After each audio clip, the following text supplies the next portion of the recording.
नमस्कार, मैं doctor Narendra Pandey allergy asthma centre की ओर से।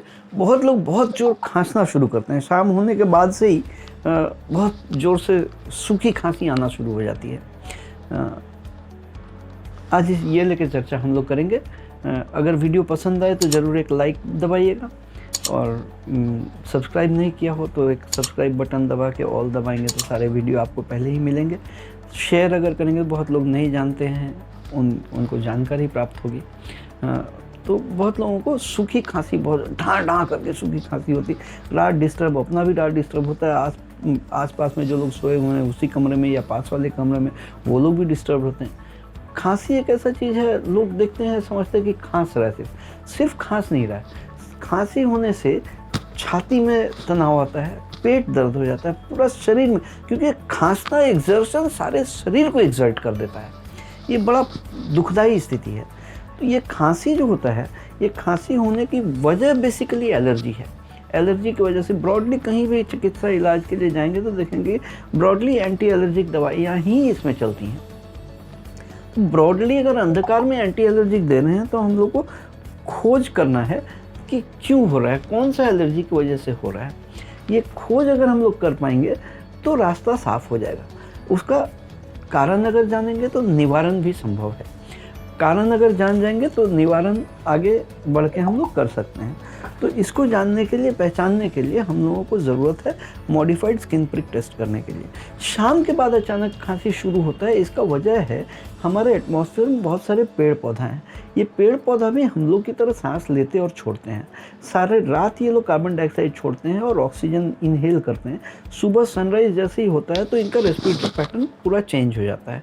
तो ये सारे रात जो कार्बन डाइऑक्साइड छोड़ रहे थे, अब सुबह में ऑक्सीजन छोड़ना शुरू करते हैं, कार्बन डाइऑक्साइड लेना शुरू करते हैं।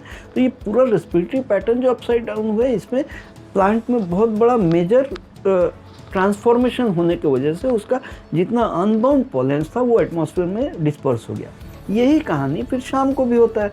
जब सनसेट हो जाता है, फोटोसिंथेसिस होना बंद हो जाता है तो प्लांट्स कार्बन डाइऑक्साइड रिलीज़ करना शुरू करता है और ऑक्सीजन लेना शुरू करता है। इसी समय सारे पोलेंस एटमॉस्फेयर में रिलीज़ हो जाते हैं।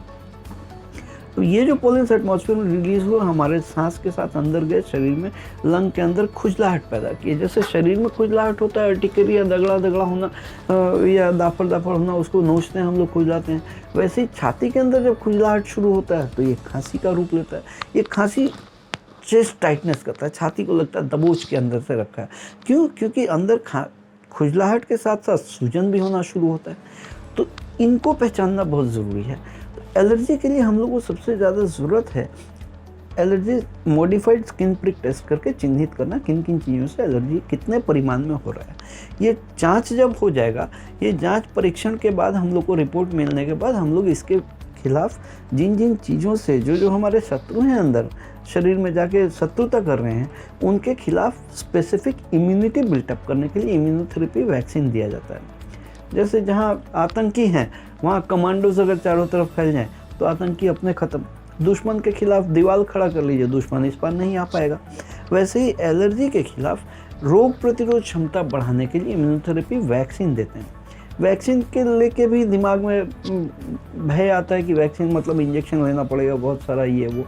नहीं, ये वैक्सीन हम लोग बनाते हैं, ये ओरल ड्रॉप्स बनाते हैं, मुँह में ड्रॉप लेना है और इससे ही लेकिन छुटकारा पाया जा सकता है और बहुत अच्छी जीवन शैली मिल सकती है। दूसरी चीज़ ये है कि खांसी की वजह से हम लोग जो एंटी एलर्जिक्स लेते हैं, एंटी एलर्जिक खांसी तो थोड़ा कम कर देता है, लेकिन उसके साइड इफ़ेक्ट के हिसाब से नींद आना, ड्राउजी कर देता है, आपका स्पीड कम कर देता है, आप ड्राउजीनेस होता है, सुबह जल्दी नहीं उठ पाते हैं, दिन भर भंगवाए जैसे रहते हैं कि नहीं, स्लो मोशन हो गया है, एनर्जी नहीं रहता है। ये सारे परेशानियां हैं। लेकिन एलर्जी टेस्ट करके चिन्हित करके अगर वैक्सीन ले लें तो ये सारी परेशानियों से निकल के आके बाहर नॉर्मल लाइफस्टाइल और 5 लोग जैसे नॉर्मल रहते हैं वैसे रह सकते हैं। इन तरह का परिसेवा अगर किसी को ज़रूरत हो तो नीचे अपॉइंटमेंट नंबर में कॉल करके अपॉइंटमेंट बुक करके स्लॉट टू स्लॉट होता है। मैं कलकत्ता में मौलाली में सिर्फ बैठता हूँ और सियालदह स्टेशन से वॉकिंग 5-7 मिनट का रास्ता है।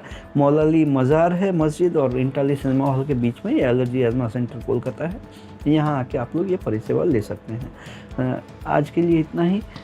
और कुछ जानकारी अगर चाहिए हो तो नीचे कमेंट बॉक्स में अगर आप लिखें तो मैं कोशिश करूँगा अगले एपिसोड में मैं उसके बारे में चर्चा करूँगा।